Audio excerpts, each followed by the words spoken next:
Welcome to civil services study. Welcome back. 115 test complete हो गए अभी तक और यह है practice set number 116 UP PCS के लिए ही। तो चलिए स्टार्ट करते हैं। नए साल का पहले महीने का अंतिम दिवस है आज। 31 जनवरी 2021 है जब यह टेस्ट रिकॉर्ड किया जा रहा है।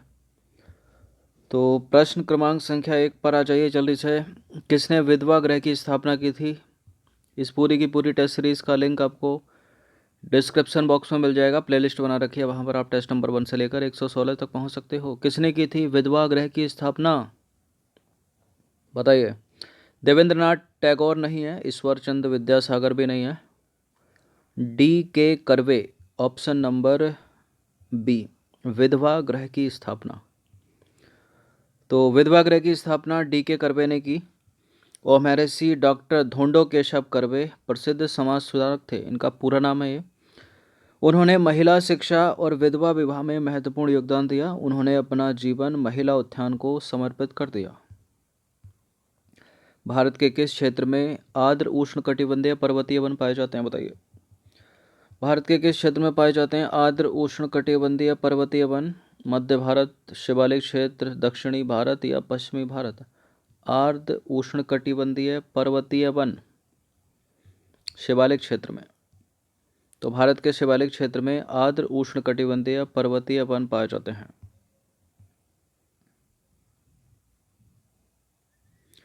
क्वेश्चन नंबर 3 पर आ जाइए। निम्नलिखित में से कौन से सांप जो है इनमें से वो जहरीला नहीं है? देखिए, करैत हो गया, कोबरा हो गया, वाइपर, कोरल स्नेक, ये सब जहरीले हैं बहुत। अजगर में जहर नहीं होता है। तो यदि सांप की निचली या उदर सतह पर जो है छोटे छोटे शल्क पाए जाते हैं तो वे विषहीन होते हैं। उदर शल्क पतले किंतु पूरी चौड़ाई तक फैले ना हो तब इस अवस्था में भी सर्प जो है विषहीन होते हैं, जैसे कि अजगर। निम्नलिखित में से कौन सा एक प्रोटीन नहीं है? प्रोटीन नहीं है तो क्या होगा फिर? वो विटामिन होगा, हार्मोन्स होगा। हार्मोन्स कौन सा है इसमें? देखिए, कैरोटिन प्रोटीन है, फाइब्रोनाइन प्रोटीन है, कोलेजन प्रोटीन है, ऑक्सीटोसिन हो गया, जिब्रेलिन हो गया, साइटोकाइनिन हो गया, ये सब हार्मोन्स हैं। ठीक है, तो ऑक्सीटोसिन एक हार्मोन है। मानवीय संबंधों को गढ़ने में इस हार्मोन की भूमिका अहम है, इसलिए अक्सर इसे आलिंगन या प्रेम का हार्मोन्स भी कहा जाता है। इंसुलिन होता है, इंसुलिन क्या है? स्टेरॉयड है, कार्बोहाइड्रेट है, प्रोटीन है या फिर वसा है? बताइए। इंसुलिन, ग्लूकेगॉन, सोमेटोस्टेटिन और इंसुलिन क्या है? ये हार्मोन्स हैं। हार्मोन्स के साथ और क्या है? ये क्या कह सकते हैं इनको हम? प्रोटीन। तो देखिए, इंसुलिन एक प्रोटीन श्रृंखला या पेप्टाइड हार्मोन है जो कि अग्नाशय के अंतःस्रावी भाग लैंगरहैंस की दीपिकाओं की बीटा कोशिकाओं से स्रावित होता है। देखिए, अग्नाशय या फिर जो पैनक्रियास होता है हमारे अंदर, उसमें लैंगरहैंस की सेल्स होती हैं। ठीक है, कोशिकाएं होती हैं या उनको दीपिकाएं बोलते हैं हिंदी में। उसमें जो है 3 कोशिकाएं होती हैं, 3 सेल होती हैं, अल्फ़ा, बीटा और गामा। अल्फ़ा से निकलता है ग्लूकेगॉन, बीटा से निकलता है इंसुलिन जो कॉम्पिटिटिव एग्जाम का फेवरेट है, और गामा से निकलता है सोमेटोस्टेटिन। इंसुलिन के अल्प स्रावण से क्या होता है, मतलब कम सिक्रेशन से, डायबिटीज। खमीर एक उदाहरण है। खमीर एक फंगस है, कवक है। तो खमीर जो है एक कोशिकीय सूक्ष्मजीव है। यह शर्करा युक्त कार्बनिक पदार्थों में बहुतायत में पाया जाने वाला एक विशेष प्रकार का कवक है। यीस्ट और मशरूम है। यीस्ट और मशरूम क्या है बताइए? एल्गी है, फंगी है, जिम्नोस्पर्म है या फिर गांठदार जड़ें हैं? यीस्ट मशरूम भी क्या है? ये भी फंगस ही है। ठीक है, तो यीस्ट और मशरूम जो है फफूंद या फंगस है। यह पर्णहरिम रहित तथा संवहन ऊतक रहित होते हैं जो कि भोजन के लिए दूसरों पर निर्भर रहते हैं। यीस्ट एस्कोमाइसीट्स कुल का है और जबकि मशरूम जो है वो वेसिडियोमाइसीट्स कुल का है। जो शाकाहारी लोग होते हैं, ठीक है, उनके लिए चिकन वाला टेस्ट देता है मशरूम। बहुत प्रोटीन होती है लेकिन इसमें। लाइकेन मिश्रित जीव है जो बने होते हैं। इम्पोर्टेंट है प्रश्न, बहुत पूछा जाता है, चाहे डी ग्रुप का एग्ज़ाम हो या फिर ए ग्रुप का। लाइकेन मिश्रित जीव है जो बने होते हैं कवक और शैवाल के। 2014 में पूछा था यूपीएससी ने। तो लाइकेन दो पूर्णतः भिन्न वनस्पतियों से एक द्वैध पादप होता है। वनस्पतियों में एक शैवाल दूसरा कवक होता है, किंतु इन दोनों में इतना निकटतम साहचर्य होता है कि इनसे बना लाइकेन एक ही पौधा प्रतीत होता है। यहाँ जो लाइकेन के प्लांट हैं वो एसिड रेन इंडक्टर है, मतलब वायु प्रदूषण सूचक।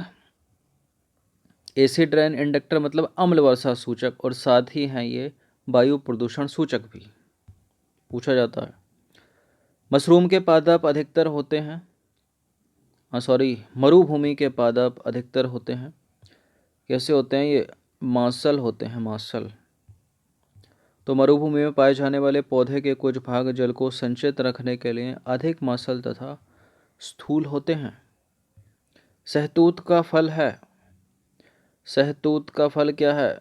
सोरोसिस है, साइकोनस है, या स्माग है, या फिर नट है? सहतूत सोरोसिस है। सहतूत का फल जो है सोरोसिस कहलाता है। यह एक प्रकार का बहु या मिश्रित फल है। अनानास हो गया तथा कटहल हो गया, वो भी सोरोसिस कहलाता है, उसका पेड़। निम्नलिखित में गर्म मसालों का मुख्य उत्पादक कौन है, बताइए? केरल का मलाबार तट, या सुंदरबन डेल्टा, कोरोमंडल तट, तमिलनाडु का दक्कन ट्रेन नहीं, ट्रैप होना चाहिए, बताइए।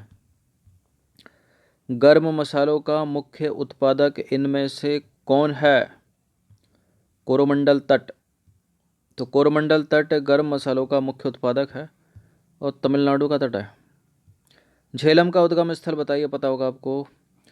झेलम कहाँ से निकलती है? रोहतांग पास से तो नहीं निकलती, बेरीनाग ग्लेशियर।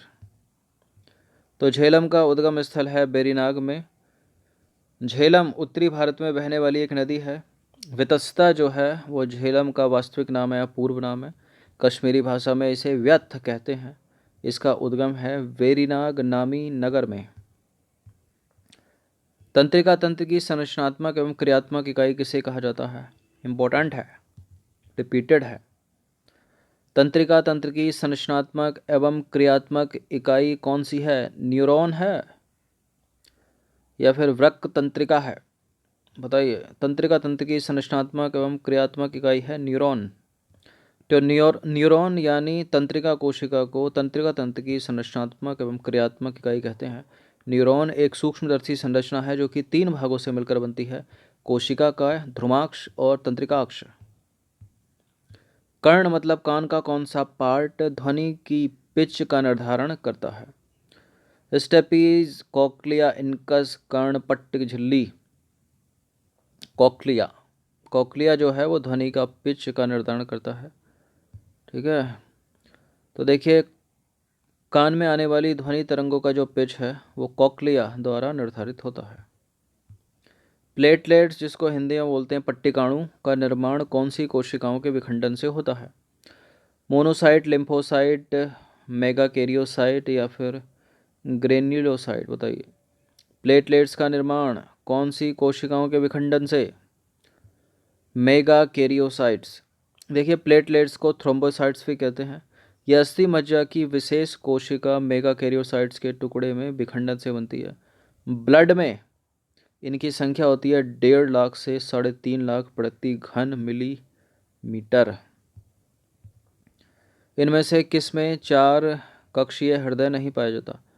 मतलब 4 चैम्बर्ड हार्ट इसमें किस में नहीं पाया जाता? देखिए, मनुष्य एक स्तनधारी है, इसके अलावा गाय, बकरी, ये सब भी स्तनधारी हैं। तो इनमें 4 वेश्मी या 4 चैम्बर्ड या 4 कक्षीय हृदय पाया जाता है। पक्षी एवीज में भी 4 कक्षीय हृदय पाया जाता है। मगरमच्छ एक रेप्टाइल है, रेप्टाइल में 3 कक्षीय हृदय होता है, लेकिन मगरमच्छ इसका अपवाद है, इसमें 4 कक्षीय हृदय होता है। मछली में 2 कक्षीय हृदय होता है। ठीक है, तो ये हो गया अपना आंसर ऑप्शन नंबर 2 कक्षीय मतलब एक निलय हो गया, एक अलिंद हो गया, और हमारे अंदर 2 निलय हैं और 2 अलिंद हैं। तो सभी कशेरुकों में देखिए कक्षों से बना एक पेशीय हृदय होता है, हर्ट होता है। मछली में 2 कक्षीय हृदय होता है, एक अलिंद और एक निलय। उभयचरों तथा सरीसृपों में हृदय जो है वो 3 कक्षीय होता है। ठीक है, 2 अलिंद होते हैं, एक निलय होता है। किंतु मगरमच्छ इसका अपवाद है। मगरमच्छ है एक सरीसृप ही, लेकिन उसमें जो है 4 कक्षीय हृदय होता है। मगरमच्छ, पक्षी और स्तनधारियों में हृदय 4 कक्षों का बना होता है, मतलब 2 अलिंद और 2 निलय। तो मगरमच्छ को याद रखना, रेप्टाइल होते हुए भी 4 चैम्बर्ड हार्ट रखता है अपने अंदर। क्वेश्चन नंबर 17 पर आ जाइए। विटामिन ई की कमी से होने वाला रोग कौन सा है? देखिए, मधुमेह तो होती है इंसुलिन के अल्प स्रावण से। बेरी होता है विटामिन B1 की कमी से। स्कर्वी होता है विटामिन सी की कमी से। प्रजनन क्षमता में कमी हो जाती है विटामिन ई की कमी से। और विटामिन ई का वैज्ञानिक नाम ट्रोकोफेरॉल। डी का क्या है? कैल्सीफेरॉल। सी का एस्कॉर्बिक एसिड। तो विटामिन ई की कमी से प्रजनन क्षमता में कमी हो जाती है। क्वेश्चन नंबर 18 पर आ जाइए। जेम्स चैडविक ने किसकी खोज की थी? जेम्स चैडविक ने 1932 में खोज की थी न्यूट्रॉन की। तो न्यूट्रॉन की खोज की थी चैडविक ने, पता होगा, आप छोटी क्लास में पढ़ा होगा। भारतीय संविधान को अंगीकृत कब किया गया था? भारतीय संविधान को अंगीकृत किया गया था 1949 में, 26 नवंबर 1949 को। Option number A. तो इंडियन कॉन्स्टिट्यूशन को 26 नवंबर 1949 को अडॉप्ट किया गया था, और लागू कब किया गया था? 26 जनवरी 1950। न्याय दर्शन के प्रवर्तक बता दीजिए कौन है? ये पूछ लिए जाते हैं कि न्याय का कौन है। ठीक है, तो न्याय के प्रवर्तक हैं न्याय दर्शन के गौतम। कौन है? गौतम। तो न्याय दर्शन के जो प्रवर्तक हैं दर्शन गौतम है, महर्षि गौतम। तो ये 20 प्रश्न थे। ये प्रैक्टिस सेट नंबर 116 था यूपी पीसीएस के लिए। इसकी प्रैक्टिस कम से कम एक बार तो करनी पड़ेगी आपको। हर दिन प्रैक्टिस करते रहिएगा। एक लाइक किया कीजिए टेस्ट पसंद आता है तो। ठीक है, धन्यवाद।